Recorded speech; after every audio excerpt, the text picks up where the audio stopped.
Guys 2016 की sci fi movie arrival एक ऐसी फिल्म है जो साईफाई जॉनर की सबसे यूनिक फिल्मों में से एक मानी जाती है। इसका कॉन्सेप्ट है कम्युनिकेटिंग विद एलियन विजिटर्स और उनकी कॉम्प्लेक्स लैंग्वेज को सीखते सीखते इंसान एक ऐसा तरीका डिस्कवर करता है जो हमारे टाइम को देखने का पूरा नजरिया ही बदल देता है। अगर आपने अराइवल देखी है लेकिन अब भी कुछ डाउट्स या कंफ्यूजन है तो इस वीडियो में हम पूरी मूवी को समझेंगे और उसकी एंडिंग को ब्रेक डाउन करेंगे। So let's dive into the story.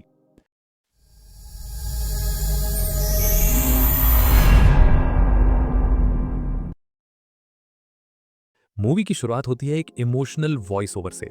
Doctor Lewis banks अपनी बेटी हैना के बारे में बात कर रही होती हैं। हम देखते हैं उसकी लाइफ के सारे खूबसूरत और दर्द भरे पल। हैना का जन्म, उसका बचपन, उसकी हंसी, उसकी बीमारियां और आखिर में उसकी डेथ। एक रेयर डिजीज ने उसकी छोटी सी जिंदगी छीन ली थी। लुईस की आवाज सुनाई देती है, memories are very strange things, they don't work the way we think, we are all bound by time. ये शुरुआत हमें सीधे लुईस के अंदर के खालीपन और उसके दर्द से जोड़ देती है। अब कहानी कट होती है एक नॉर्मल डे पर। लुईस एक यूनिवर्सिटी में लिंग्विस्टिक्स पढ़ाती है। क्लास चली रही होती है कि अचानक स्टूडेंट्स के फोन्स बजने लगते हैं। माहौल में एक इमरजेंसी सी है, सब घबराए हुए हैं। न्यूज आती है कि दुनिया के अलग अलग 12 हिस्सों में अजीब एलियन शिप्स उतर आए हैं। उन्हें कहा जाता है द शेल्स। हर देश पैनिक में है, एयर ट्रैफिक बंद, लोग मार्केट्स में सामान जमा कर रहे हैं, गवर्नमेंट्स इमरजेंसी डिक्लेयर कर रही हैं। किसी को नहीं पता कि एलियंस यहाँ क्यों आए हैं।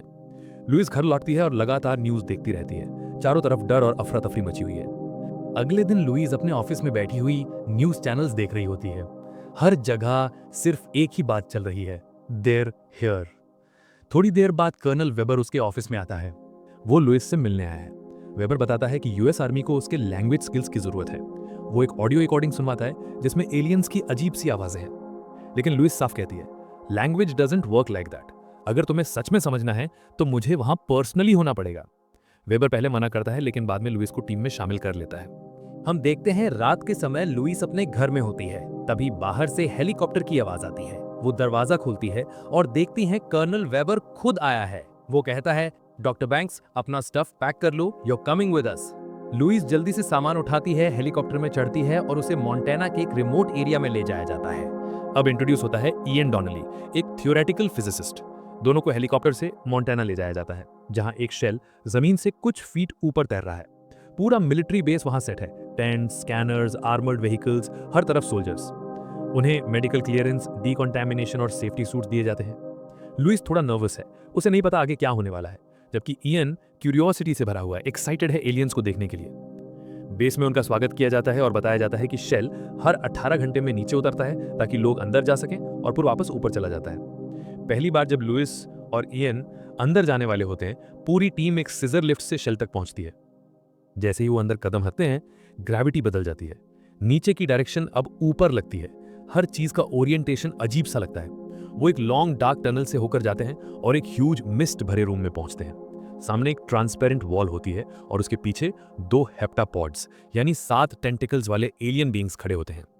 उनकी बॉडी कुछ स्क्विड जैसी दिखती है लेकिन वो ग्रेसफुल और मिस्टीरियस लगते हैं। इयन उन्हें मजाक में नाम देता है एबिट एंड कॉस्टेलो। पहली मुलाकात टेंस है। ह्यूमंस और एलियंस दोनों एक दूसरे को ऑब्जर्व कर रहे हैं।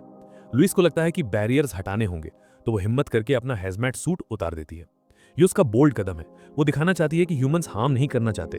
शायद वल्नरेबिलिटी से ही कम्युनिकेशन शुरू हो सके। अब एलियंस कम्युनिकेशन शुरू करते हैं। वो अपने टेंटिकल से हवा में गोलाकार इंक पैटर्न्स बनाते हैं। ये हैं उनके लोगोग्राम्स।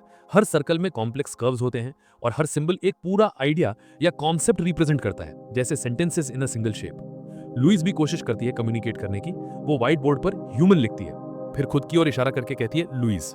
वो चाहती है कि एलियंस भी ऐसा ही करें, रेसिप्रोकल लर्निंग। धीरे धीरे बेस की टीम इन लोगोग्राम्स को डॉक्यूमेंट और रिकॉर्ड करती है। और इसी बीच लुईस को अजीब विजन्स आने लगते हैं अपनी बेटी हैना के। वो नहीं समझ पाती कि ये सपने हैं या यादें। अब लुईस और इयन दोनों लगातार एलियन से मिल रहे हैं, सिंबल्स को डिकोड कर रहे हैं और स्टेप बाय स्टेप एक नया कम्युनिकेशन सिस्टम बना रहे हैं। लेकिन उन्हें नहीं पता कि ये लैंग्वेज सिर्फ कम्युनिकेशन नहीं बल्कि एक बहुत गहरा सीक्रेट छिपाया हुआ है। एक ऐसा सीक्रेट जो टाइम की बाउंड्रीज को तोड़ देगा। धीरे धीरे लुईस और इयन एलियंस की लैंग्वेज समझने लगते हैं। अब वो नाउन्स, वर्ब्स, एडजेक्टिव्स तक डिकोड कर चुके हैं और अब वो उन वर्ड्स तक पहुंचते हैं जो परसेप्शन से जुड़े हैं, जैसे टाइम। लुईस नोटिस करती है कि इस लैंग्वेज को सीखते हुए उसके दिमाग में कुछ अजीब हो रहा है। उसे विजन्स आने लगते हैं, अपनी बेटी हैना के। वो खुद को ऐसे मोमेंट्स में देखती है जो उसने कभी जिए ही नहीं। कभी वो हैना को पढ़ा रही होती है, कभी उसे खेलते हुए देख रही होती है, लेकिन कुछ तो गड़बड़ है। ये यादें नहीं लगती, फिर भी बहुत रियल है।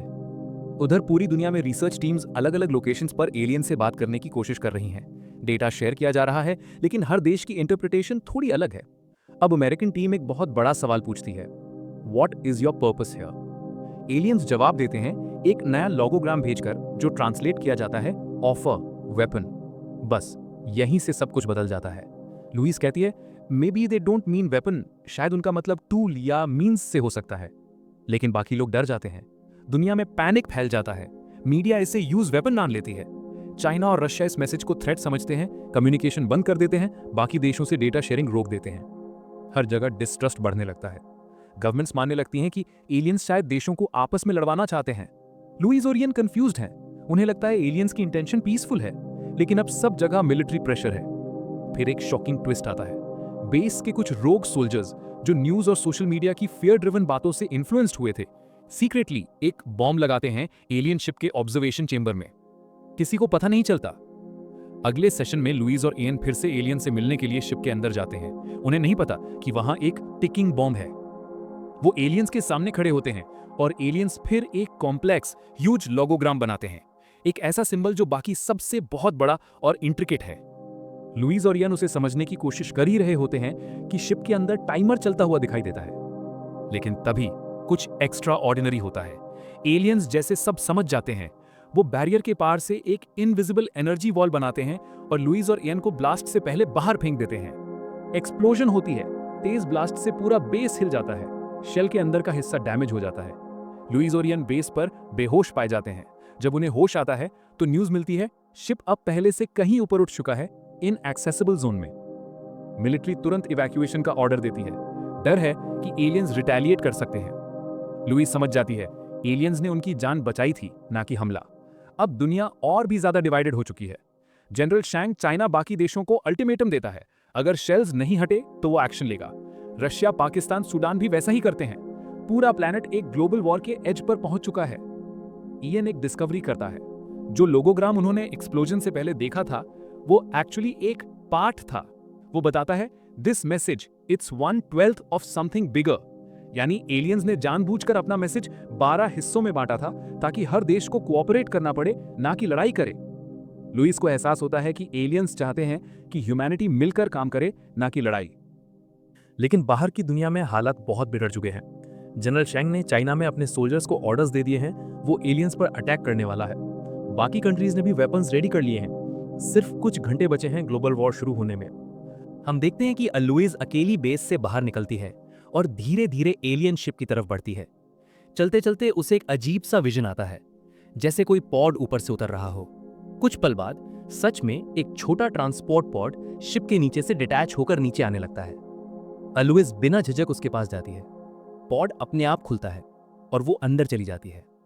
जैसे ही पॉड बंद होता है, वो धीरे धीरे ऊपर उठने लगता है, वापस शिप के अंदर। अंदर का एनवायरनमेंट एकदम सरियल होता है। हर तरफ फॉग फैली होती है और हवा में तैरने जैसा एहसास। लुइस अब उस चेंबर में पहुंचती है जहां सामने सिर्फ कॉस्टेलो होता है।